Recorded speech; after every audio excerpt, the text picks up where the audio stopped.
So we frequently get the question, how is that printer that you've tested and did a video about doing right now after a certain amount of time? If we get a printer, we test it for a few weeks and we do a video, and that's enough for an intro on the ins and outs of the printer, but it doesn't really say anything about longevity. So it seems like we need to do this sort of video, and first up is the Core One. So how has this printer been doing after 3 months of frequent use? And this guy has had frequent use. Printers come and go. In this office, we have pretty limited space. So if there is one printer that I get and I test and I don't really like for whatever reason, it goes away. And so far, the Prusa Core One has made the cut. By the way, this isn't a recommendation or a de-recommendation video. I'm just stating how our experience has been over the last 3 months. I have printed a bunch of stuff on the Core One. It's mostly been PLA, but there's been some TPU and ABS and a little bit of PETG too. First up is what I changed. So one was the fan grill. We had a few issues in the beginning with bits of filament entering the fan. It doesn't come with a stock fan grill, and there is a tachometer in the fan, so if something gets sucked in, it might cause a blockage or reduce the speed of the fan, and the sensors will recognize this. They'll pick up the speed change and they will pause the print. Now, that wasn't a huge problem for us, but it did happen a bit. The grill fixed it pretty easily, and it also looks really nice. I love it. The next thing is the nozzle. Now, there is now an E3D Obsidian nozzle in there, and it originally came with a high flow brass nozzle. I don't print a huge amount of carbon fiber filaments, but it is nice to have the option there if I want it. It has seen some mild use with PETG and ABS carbon fiber, not a huge amount, a dozen prints tops. And I'm pretty happy with it. It's holding up well, but I did notice that because this is a standard Obsidian nozzle, not the high flow Obsidian nozzle, the flow is significantly reduced, and I had to edit that in the max volumetric flow in the slicer. The last change I made has simply been this big handle for the lid. I hated the lid from the start. It's held in with rivets, and it's just annoying to remove if you need to. This is just much easier. So not really a whole lot has changed. I haven't need to replace any components. Everything is holding up pretty well, except, and I think this is the most irritating thing about this printer, and those of you who have a Core One might have the same problem. I have had to tension those belts a lot more than expected. They just seem to want attention a lot more. And if I don't do that, then it's layer shift and VFA central. I actually had to tension the belts this week. Frequency dropped down to around 75 hertz on both of them. Now, while the detensioning issue might not be a common problem across the majority of Core One printers, the VFAs certainly seem to be, and there have been updates on this in the last few months, with the correct belt tension frequency rising from 85 Hz to 99 Hz for the top belt and 92 Hz for the bottom belt. From my own experience, when the belts are correctly tensioned, I haven't seen a massive amount of VFAs, but this is not a true representation, I think, because we're mostly printing matte filament. I don't use much else than matte.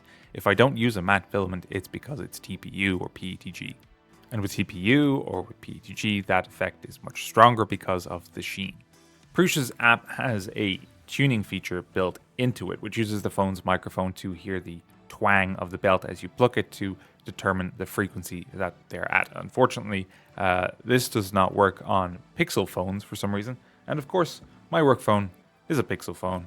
I found that this printer, compared to most other printers, has some accessory shortcomings. Most printers come with cameras just to keep an eye on things or to have some sort of AI spaghetti detection or something like that.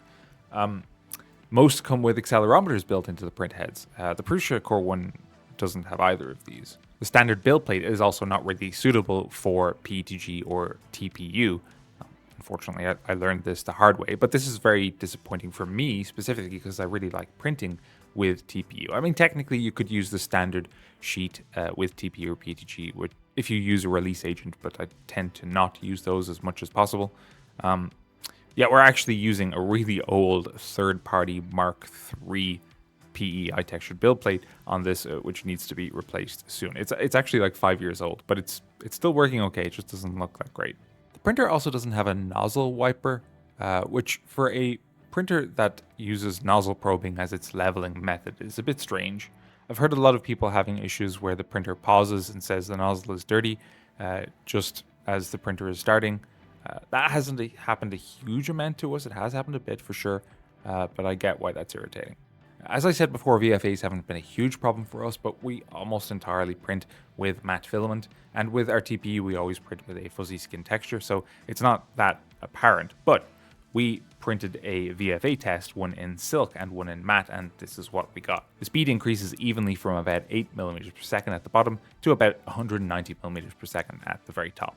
You can notice here that there are almost 0 VFAs on the matte filament on the left, and on the right side with the silk filament, it's quite noticeable. You might also notice that around the 80mm per second mark on the silk filament, there are more VFAs, and this is something that has been brought up on the Prusa forums and on Reddit too.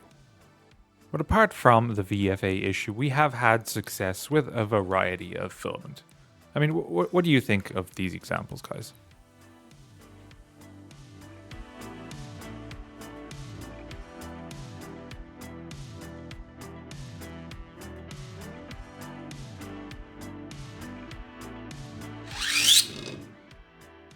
So far, this printer has made the cut for me. It's not perfect, true, but I like it. I see no reason for it to leave the office. It can stay. For the minute. Thanks for checking out our video, guys. I hope if any of you were considering the Core One, this little recap has helped a little bit. If you're interested in checking out our first test of the Core One, then the video is also linked down below, as well as a link to the printer in our shop. We'll be back with another video next week, so until then, later.